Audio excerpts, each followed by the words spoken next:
Hello everybody, welcome back to another Gregorious Maths video. In this video, we're going to be looking at flat modules. So we saw in the last video that, and in the previous two videos, about types of modules which preserve the exactness of the Hom functor. So now we're going to do the same thing, but with the tensor product functor. And so let's get straight into the definition. We say that f is flat, so in our module f is flat if given an exact sequence 0, and it's going to map to some e prime, and then it's going to map to some e, and then it's going to map to some e double prime, 0. Then also the sequence 0 mapping to f tensor e, and then mapping via the induced map to f tensor e, and then mapping again via the induced map to f tensor e double prime, and then this maps to 0 is exact.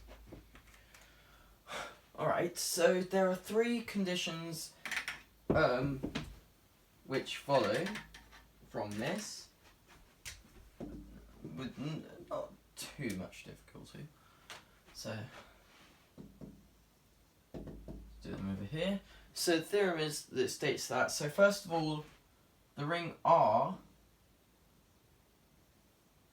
is a flat module over itself.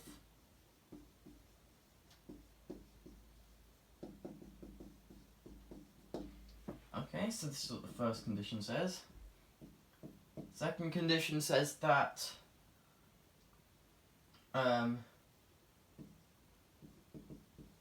given a collection of flat modules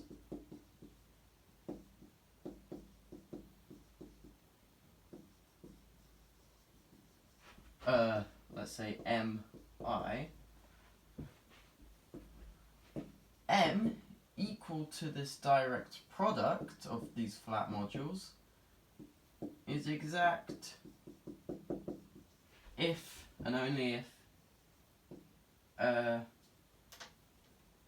is flat. Sorry, not a collection of, it's just a collection of modules, not flat modules. Their direct product is flat if and only if each mi, so each module in this collection, is flat. Okay, and the third one says that all projective modules are flat.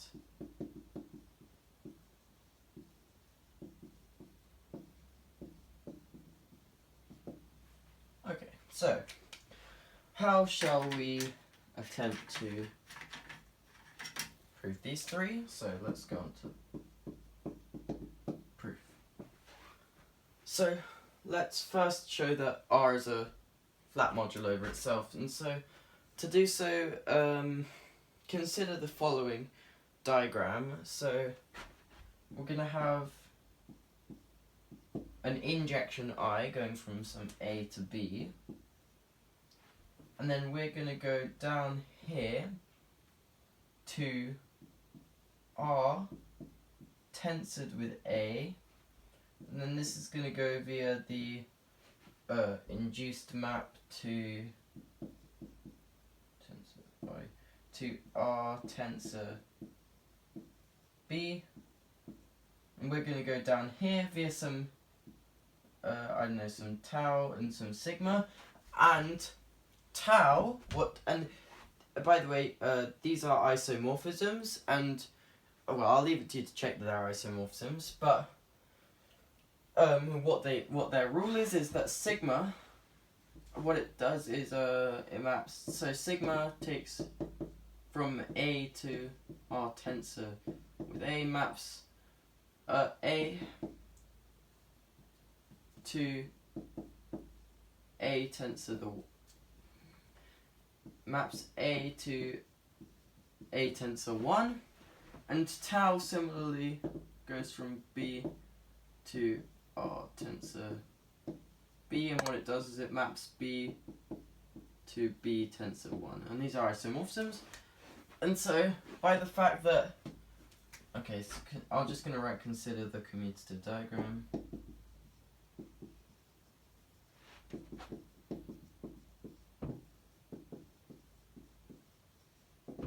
Okay, and now, by the fact that this diagram commutes, we get that,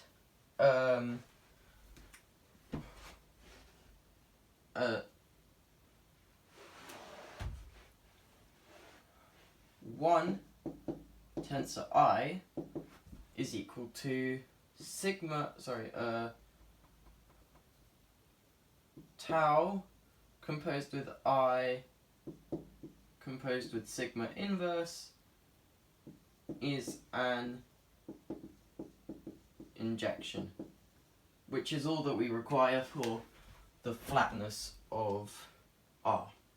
Okay, and so let's go on to the second statement, which says that collection of modules is flat if and only if it's the direct sum is flat too. Okay, so let us see. Okay, so we shall begin with a quick observation, and that is that every collection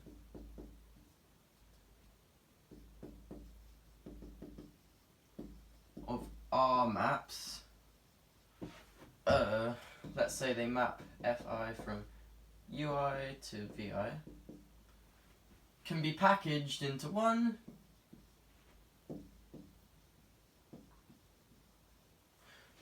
big map into some, let's say, phi, and this is going to take you from the direct sum of these ui's to the direct sum of these vi's, and what it's going to do is it's going to map each ui to fi of ui, right? And so clearly we can see that each fi is an injection if and only if phi is an injection. Alright, so now with that out of the way, let's consider the following commutative diagrams. So, okay, so what we're going to have is, we're going to have,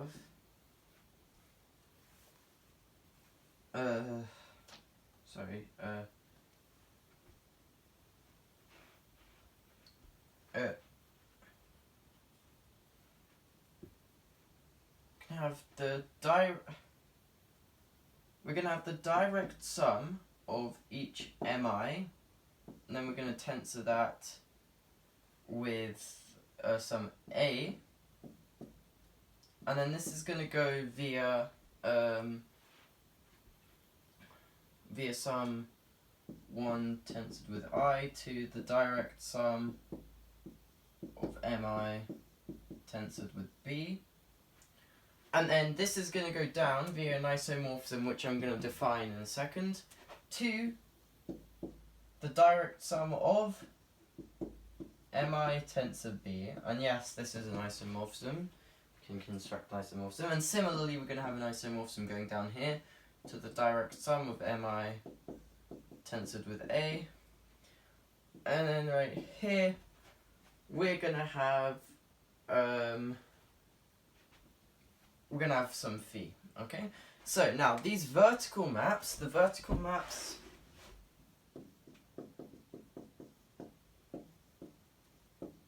map mi tensored with A, same thing with B, but I'm not gonna do that again, to just mi tensor A. This is not a very natural isomorphism. And phi is gonna map it's just gonna take in the direct sum of mi tensor A to the direct sum of mi tensor B. And what it's going to do is it's going to map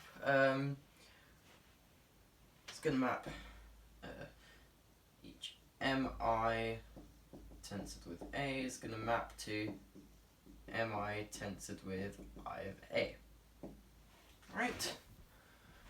And so now by this remark right here, by the remark in green, we see that this map here is an injection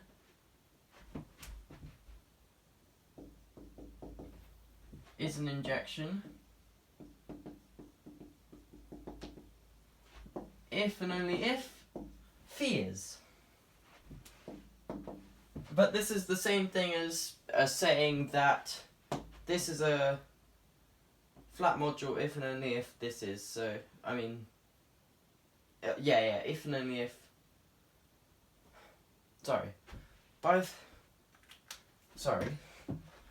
I meant that the identity on each mi tends to I. And so, but this is the same thing as saying that each mi is flat if and only if their direct sum is by this remark right here, and so that shows the part 2 of that theorem. And now the last thing we need to do is show that each projected module is flat. However, without knowing it, we've already done that. Why? Well, recall that a free module. So, okay, a free module. A free R module F. So a free R module F is a direct sum of copies of R. But what do we know about R? Well, R, by the first part of this proposition, is a flat module over itself. And then by the second part of this proposition, we know that this direct sum of R is also going to be a flat module. And therefore, because a projective module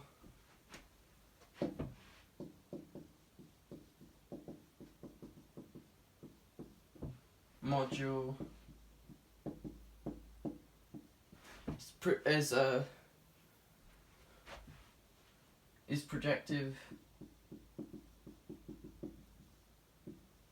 if and only if it's a direct sum of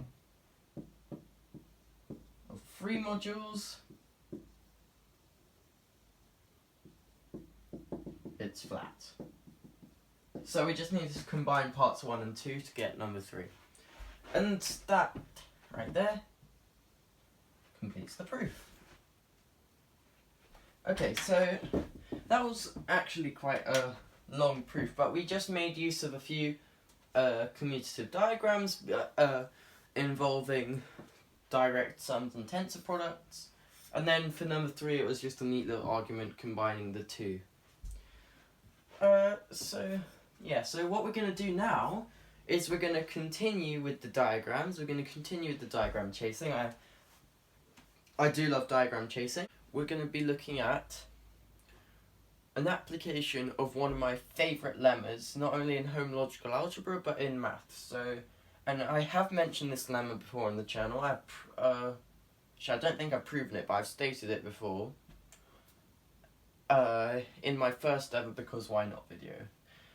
And that is the snake lemma. Now this is just a really cool lemma. If you like diagram chasing and all of that stuff, then the snake lemma is just super cool. And I just really like it basically. And when I first saw that there was going to be an application of the snake lemma to flat modules, then that was super cool. Now finally I am here doing a video with that precise application. And so what is the actual lemma which we're going to be proving using the snake lemma? And so what it is, so if we have some flat module f, so if we let f be flat, and we have an exact sequence, a short exact sequence, which looks like this,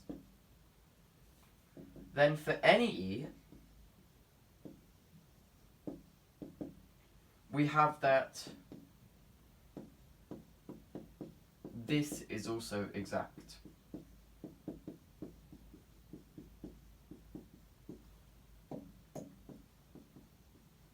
Alright, so how are we going to do this? Well, this is how we're going to incorporate the snake lemma. So proof. So first of all, we're going to get another exact sequence into the equation. And so to do this, we're going to represent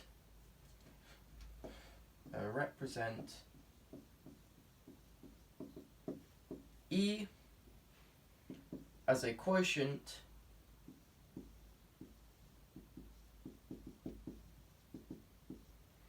of a flat L. To do this, we're going to do it by an exact sequence, and it's going to be 0 going to some k, going to this flat L, going to E, etc. Now, we're going to get this really, really big diagram here, okay? So, this is going to yields. So, what we're going to get, well, okay, let's use what we know. We know that f is flat. And so, because we know that f is flat, we can have an exact sequence which looks like this. Okay? By the flatness of f. And,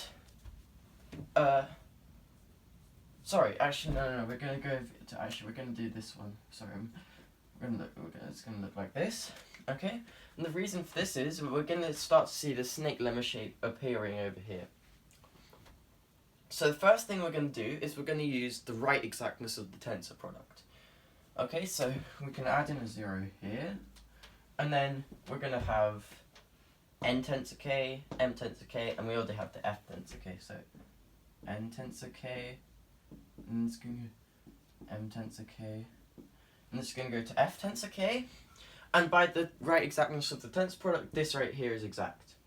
Now, what we can do, again, we're going to use the right exactness of the tensor product. So we can just go straight down to n tensor L, and then again we're going to go to n tensor E, and we can just go down to 0 because the tensor product is right exact. We're not using any flatness here; it's just the right exactness. Only this so far has used flatness. Now, again, we can see that this flat L is starting to emerge. And we can see that this snake shape, remember that we need a 0 and a thing here, and we need the rows to be exact. But we can see the snake shape starting to emerge. So, if I go down one more time, you might see where this is going. Or maybe you already do see where this is going. So we're going to go to m tensor L, m tensor E, and 0. Again, by the right exactness, this is just exact. And so look, we have L, L, L. Remember, L is flat, so we can use the flatness of L to put the 0 here. And we get an exact sequence across here. Now, this is an exact commutative diagram. But how are we actually going to use it? Well, notice here we precisely have that snake shape, that snake lemma shape which we need. And so how are we going to use the snake lemma? Well, we're going to do the kernel of this is 0 by the exactness, so we're going to have an exact sequence mapping to 0. Right, so it's going to be the kernel of this map, but because this is exact, the kernel must be 0, because the image of this is equal to the kernel. Okay, and then we're going to have the co-kernel. But remember, we represented E as a quotient of a flat L by this exact sequence, and so actually, this co-kernel here, which we need, is going to precisely be n tensor E, and similarly, we're going to get m tensor E is exact. And so the fact that we have this is all that we need, because for an injection here and any E, we get this exactness, and that's all that's necessary for this to be flat, because the rest is taken by the factors of f, and also just the fact that the tensor product is right exact. That, if that's not a cool application of the snake lemma, if that's not a cool proof of this lemma, then I don't know what it is, to be honest. I don't know. You know what? Yeah, I don't know what it is. So, I even got to use all 4 colours to prove this. I mean, this is just such a great application. I really love this proof. Okay. So anyway, enough rambling about this proof. And enough rambling about this proof. And time to say goodbye for now. Thank you for watching. And hopefully I'll see you in the next Homological Algebra video. Goodbye! Bye.